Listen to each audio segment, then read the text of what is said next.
Number properties. Like in most cases, if you do not know the words, or you don't know the definitions of words, you don't really know what you're doing. So that's what we're going to do in this topic. The first thing is a multiple of a number, which is obtained by multiplying the number by the counting numbers. Remember, counting numbers starts with 1, so it's 1, 2, 3. These are what we knew previously as your times tables. So the multiples of 9 includes 9, 18, 27, 36, 45, which is 9 times 1, 9 times 2, 9 times 3. The only difference between this and your times tables is that you only studied the multiples up to 12 times that number, and we only went up to 12, the multiples of 12. But you can have the multiple of anything. So the multiples of 100 would be 100, 200, 300, etc. So when we say the lowest common multiple, LCM, that is the smallest multiple of 2 or more numbers that is common. So the lowest number that is common to both of those things. Now it's very important to know that you cannot have the lowest common multiple of a number. You need to compare two numbers to know what is the lowest common multiple. So when I ask you what's the lowest common multiple between 3 and 5, you will write down all the multiples of 3, all the multiples of 5, and then we look at what is the lowest common multiple between the two. So where's the smallest number that is the same, and in this case you can see it's 15 and 15. So the lowest common multiple of 3 and 5 is 15. A factor of a number has a remainder of 0 when divided into a given number. So it's any number that can divide into another number, that number will be a factor of. So 11 is a factor of 77 because 11 can divide into 77 without any remainder. So the highest common factor, HCF, is therefore the largest factor of 2 or more numbers that is common. So again, you can't find a highest common factor of a single number.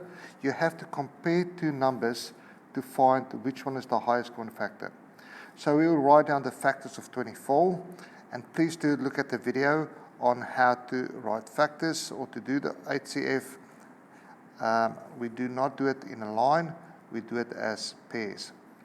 So once you have the factors of 24 and 36, we're looking at the highest number that is common in both. So 1 is common, but it's not the highest. 2 is common, 3 is common, but it's not the highest common factor. The highest common factor will be 12. Our next important term is prime numbers. And prime numbers are numbers that only have 2 factors. So it means they're only divisible by 1 and itself. 2, 13, and 61 are examples of prime numbers. And you'll find that 2 is the only even prime number, because all other even numbers are divisible by 1, 2, and at least itself. Also, 1 is not considered to be a prime number. It's a pretty special number. So, prime numbers. Composite numbers have more than 2 factors. So, numbers are either prime or composite. Any number that is not a prime number, therefore, is a composite number. The next thing that I quickly want to touch on is square numbers. A square of a number is x squared. So we say that x squared, or the square of x, or we can also say x to the power 2. So whenever you see something like that, it means x times x. So if we have a look over here, x squared equals 9. Don't say 3 times 2. It means 3 times itself twice, so 3 times 3, 11 times 11, etc., etc. So we say 3 squared. If x is a whole number, then x squared is called a perfect square. So if I take the whole number 1 and I square it, I say it's 1 squared, that's 1. 2 squared is 4, so in that case we'll say 4 is a perfect square. 3 squared is 9, so therefore 9 is a perfect square. 10 squared is 100, so 100 is called a perfect square. The square root of a number is written with the symbol square root, and we say that b square or a square equals b.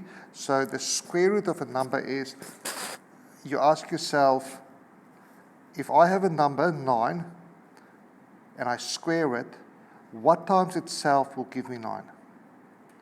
So we'll say the square root of 9, what times itself will give me 9, and the answer is 3.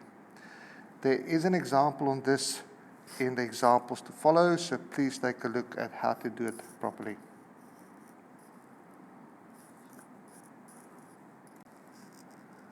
A cube of a number we write as x cubed, and that x cubed means x times x times x. So we say x to the power 3, we can say x cubed or the cube of x, and all it means it's 2 multiplied by itself 3 times. So 2 times 2 times 2, which is 8.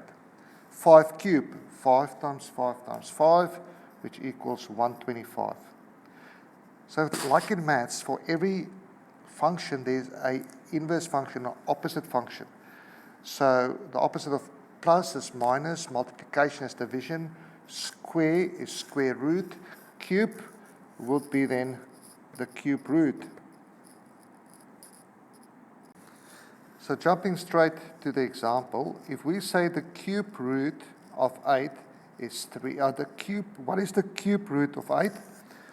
I ask myself, what times itself 3 times will give me 8? So 2 times 2 times 2 is 8, which means 2 cubed is 8. Therefore, the cube root of 8 is 2. Again, please look at the examples that has been done. You need to be able to do it on your calculators as well as in your head.